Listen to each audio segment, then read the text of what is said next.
সরকার দ্রুত পদক্ষেপ গ্রহণ করার ফলে আইন শৃঙ্খলা বাহিনী খুব দ্রুতই কর্মে ফিরে আসে। তো আমাদের জন্য তখন বেশ কিছু চ্যালেঞ্জ ছিল। প্রথমেই ছিল আনসার বিদ্রোহ, এরপরে বিভিন্ন দাবি দাওয়া নিয়ে বিভিন্ন গ্রুপ রাস্তাঘাট অবরোধ করে তাদের দাবি দেওয়া জানাতে থাকে। সেই পরিস্থিতি মোকাবেলা করাও আমাদের জন্য একটা চ্যালেঞ্জের বিষয় ছিল। এছাড়া যে গার্মেন্টস ক্ষেত্রেও বিশেষ করে সাভার, আশুলিয়া, গাজীপুর এই এলাকায় অনেক সমস্যা ছিল, যে সমস্যা এখনো বিরাজমান আছে। এবং এরপরে আপনার পল্লী বিদ্যুতে একটা সমস্যা দেখা দিয়েছিল, সেখানেও একটা বিদ্রোহের ভাব ছিল কতিপয় কর্মকর্তা। তো আমরা দ্রুতই সেখানে আইনগত ব্যবস্থা গ্রহণ করে পরিস্থিতি আমরা স্বাভাবিক পর্যায়ে নিয়ে আসি।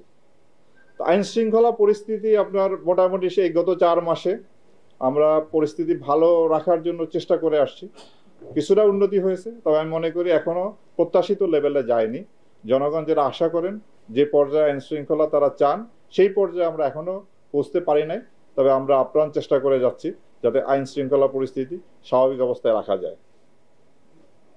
প্রিয় সাংবাদিকবৃন্দ, আপনারা জানেন যে র্যাব প্রতিষ্ঠা থেকেই র্যাব আইন শৃঙ্খলা উন্নয়নে এবং অবৈধ অস্ত্র উদ্ধার, মাদক উদ্ধার, শীর্ষ সন্ত্রাসী গ্রেপ্তার এই ধরনের কার্যক্রমে আমরা নিয়োজিত ছিলাম। এবং এই পর্যন্ত আমরা বেশ আমাদের এই কাজে সাফল্য আছে। আমরা প্রায় 14,500 অধিক আসামি, অস্ত্র মামলার আসামি আমরা গ্রেপ্তার করি এবং 20,000-এরও বেশি অস্ত্র উদ্ধার করতে আমরা সক্ষম হই। মাদক উদ্ধারের ক্ষেত্রেও আমরা প্রায়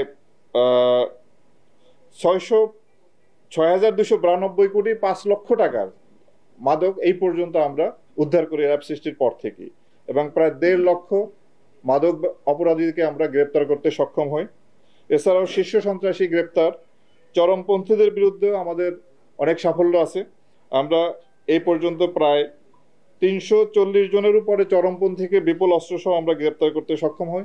আমরা সুন্দরবনে যে জলদস্যুদের একটা প্রভাব ছিল, জলদস্যু দ্বারা ওই এলাকা আক্রান্ত ছিল, সেই জলদস্যুদেরকে বিরুদ্ধে অভিযান পরিচালনা এবং পরবর্তীতে তাদেরকে আমরা আত্মসমর্পণের উদ্যোগ নেই এবং তার আত্মসমর্পণ করার ফলে ওই এলাকার অপরাধ কিছুটা নিয়ন্ত্রণে আসে।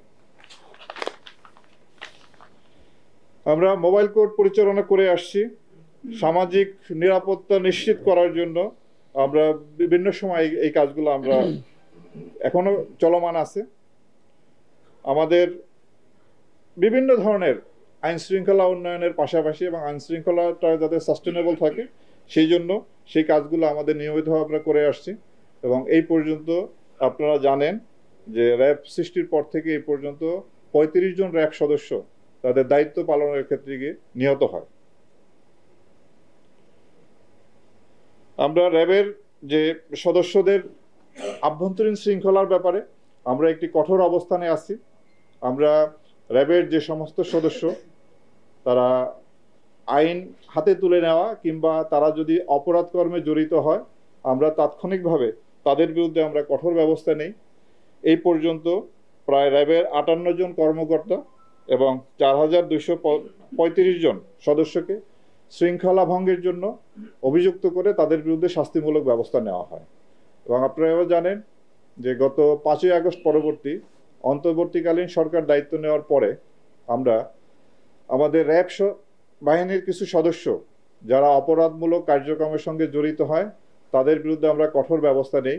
এই পর্যন্ত 16 জন সদস্য, গত 4 মাসে 16 জন র্যাব সদস্যকে আটক করা হয় এবং তাদের বিরুদ্ধে ডাকাতি, চাঁদাবাজি, মাদক ব্যবসার সাথে সম্পৃক্ততার অভিযোগে এবং ছিনতাইয়ের অভিযোগে তাদেরকে আটক করা হয় এবং তাদের বিরুদ্ধে ফৌজদারি মামলা দায়েরপূর্বক আইনানুগ ব্যবস্থা গ্রহণ চলতেছে।